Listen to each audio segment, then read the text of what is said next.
The different sounds they made, the way they looked, the physics that allowed them to rocket through the sky, and most of all, the men who controlled them with obvious mastery. I built my first model airplane when I was 6 years old. It was a replica of Charles Lindbergh's Spirit of St. Louis. I read a lot about Lucky Lindy and understood that his flight across the Atlantic wasn't really about luck. He planned. He prepared. He endured. That's what made him heroic to me. By 1962, when I was 11 years old, I was already reading every book and magazine I could find that talked about flying.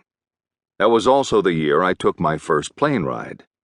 My mom, a first-grade teacher, invited me to accompany her to a statewide PTA convention in Austin, and it was her first plane ride, too.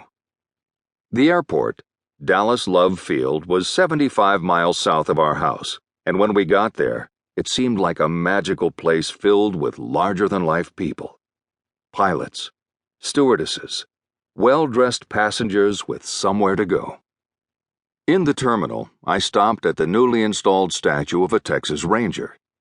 The plaque read, "One Riot, One Ranger," and told the apocryphal story of a small-town disturbance in the 1890s. A local sheriff had called for a company of rangers to stop the violence, and when only one ranger showed up, the townspeople were taken aback. They'd asked for help, and now wondered if they were being denied.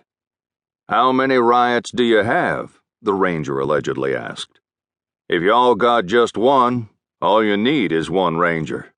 I'll take care of it." I also saw another hero that day at the airport.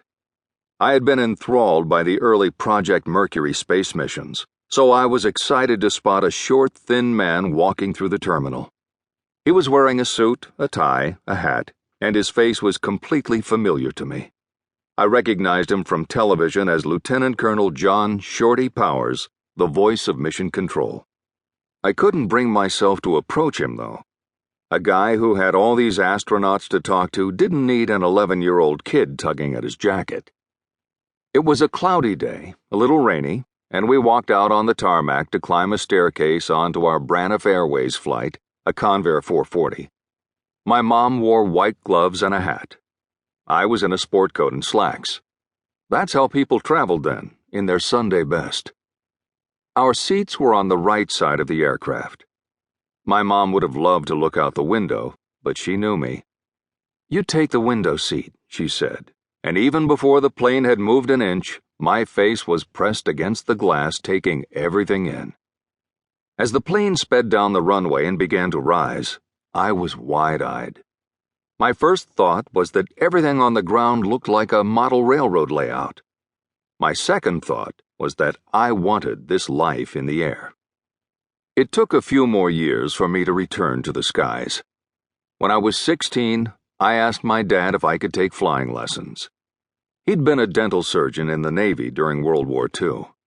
He had great respect for aviators, and he clearly saw my passion. Through a friend, he got the name of a crop-dusting pilot named L.T. Cook, Jr., who had a landing strip on his property nearby.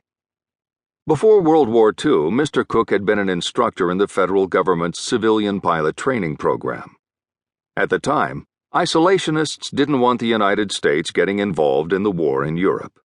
But President Roosevelt knew the United States was likely to enter the conflict and would need thousands of qualified pilots. Starting in 1939, veteran flyers such as Mr. Cook were charged with training civilians so they'd be ready when and if war was declared. The program was controversial at the time, but as things turned out, all of those prepared pilots helped the Allies win the war. Mr. Cook and pilot trainers like him were the unsung stateside heroes. When I met him, he was in his late 50s, and a no-nonsense, all-business kind of man. Most of his time was spent crop dusting, but if he saw someone who seemed to have the smarts and temperament to fly, he'd take him on as a student. I guess he liked the look of me well enough. I was this tall, quiet, earnest kid, and I was respectful because my parents had taught me to be deferential to my elders. I was also the classic introvert, and he wasn't a guy who needed much conversation. He saw I was serious about flying and that I had an obvious enthusiasm.